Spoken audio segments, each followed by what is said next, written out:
کی مسرت انبساط اپنی جگہ بھیجا ہے، اور زیادہ میں خوش اس بات پہ ہوں کہ آپ کے قوم کے جو لوگ ہیں ایک کتاب کی عزت افزائی کے لیے اس طرح جمع ہوئے، ورنہ رشتے دار یہ بھی کہنے لگتے ہیں کہ کیا یہ لکھنے لکھانے میں وقت ضائع کر رہے ہیں۔ بڑی خوشی ہوئی ہے اور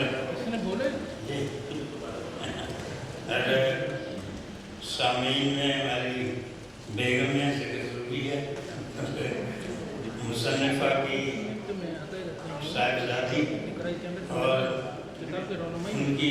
سہیلی زویا میں لے کر آئی ہیں ہمارے سے حسن سے پک اینڈ ڈراپ دونوں اس میں مشروع تھے، اور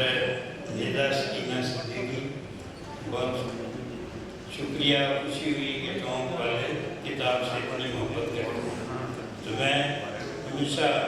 کتاب پڑھ کے کرتا ہوں، یہ ایک اقتباس ہے پہلے کہ طواف شروع کرتے ہی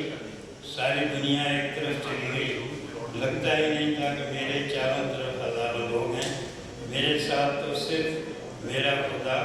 اور میرے مجازی خدا تھے، جن کے بیگ کا سٹیپ پکڑے میں ان کے کندھے کے پیچھے پیچھے چل رہی تھی، آنکھوں سے آنسو ٹپک رہے تھے اور زبان اللہ کے ذکر میں مصروف تھی۔ انکہی 2017 کے سفر حج کے مداد سے شروع ہوتی ہے، عقیدتیں، محبتیں، عشق ہے حقیقی بھی اور مجازی بھی، کہ مجازی خدا بھی لکھنے والے کے ساتھ ہیں۔ سفر حج ہو، کلمہ گوں کے مقدس شہر، متبرک عمارتیں، محترم مقامات، تو ہر لفظ اور ہر سطر میں فضیلتیں بنا ہوتی ہیں۔ اتفاق دیکھیے کہ ہم نے بھی اسی سال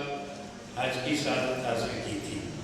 ہم نے بھی اپنی دلی کیفیتوں کا اظہار اپنی سب سے مقبول تصنیف رحمان کے مہمان نے کیا، اور اسی سال حج کرنے کا انکشاف انکہی میں مصطفیٰ کمال صاحب کا ذکر پڑھ کر ہوا، ہماری بھی ان سے ملاقات مسجد نبوی میں ہوئی تھی، تو میں